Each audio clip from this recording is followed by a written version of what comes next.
എവിടെ പോയി കിടക്കണം? ഇന്ത്യക്കാര് വിട്ട ഉപഗ്രഹം പോലെ ചുറ്റി കിടക്കാണ്ട് ഇത് എവിടെ പോയി കിടക്കരുത്? എന്താണ് വാപ്പച്ചി പ്രശ്നം? നീ പോയിട്ട് നിന്റെ ഉമ്മനെ വിളിച്ചിട്ടുണ്ടോന്ന്? ഉമ്മ സിനിമക്ക് പോയി, കേട്ടില്ലേ? ഉമ്മ സിനിമക്ക് പോയിരുന്ന? ആ ബാബാടുത്ത് പറഞ്ഞെന്ന് പറഞ്ഞിട്ടാണോ പോയത്? എന്നോട് പറയാണ്ട് ഉമ്മ സിനിമക്ക് പോയിന്നാ?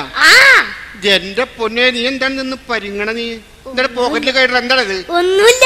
ഒന്നും ഇല്ലാണ്ടിരിക്കില്ല. എനിക്കറിയാൻ പാടില്ല. ഞാൻ നിന്റെ വാപ്പല്ലേ, എനിക്കറിയാം. ഇങ്ങനത്തേക്ക് ഒന്നുമില്ല ബാപ്പച്ചി. ഇങ്ങനെ എടുക്കട ലവ് ലെറ്റർ ലവ് ലെറ്റർ എഴുതാനുള്ള പ്രായം നിനക്ക് നോക്കട്ടെ. ഇങ്ങോട്ട് ചെറുപ്പത്തിലെ ലവ് ലെറ്റർ ഒറ്റ കീറിയാന്നല്ലേ? ഇതെന്താണ് ഈ എഴുതിയേക്കണത്? ഇതെന്താണിത്? നിങ്ങളുടെ പ്രിയപ്പെട്ട നാരിക്ക, പ്രിയപ്പെട്ട നാദിരക്കെന്നാണ് എഴുതിയത്. അങ്ങനെ ആയിപ്പോയതാണ്. പ്രിയപ്പെട്ട നാദിരയാണ്. നാദിര. പക്ഷെ എന്താണ് ഇത്? എന്താണ് ഈ എഴുതിയേക്കണേ? കാരണം ഞാൻ നാളെ കക്കൂസിന്റെ പിറകെ വാരും, നീയും വാരണെന്നാ.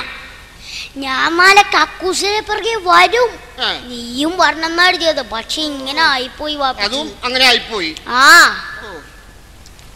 എന്താടാ ഇത്? എന്റെ വാപ്പ പിച്ചിയും ഉമ്മ മച്ചിയും എഴുതിയേക്കണത്. എന്റെ വാപ്പച്ചി ഉമ്മച്ചിന്നാണ് എഴുതി വെച്ച. പക്ഷെ അങ്ങനെ ആയിപ്പോയാണ് വാപ്പച്ചി. ഉമ്മച്ചി മച്ചിയല്ല. എന്താടാ ഇത്? 1000 മുത്ത്. എന്താടാ ഇത്? വാപ്പിച്ചു മറ്റേത്.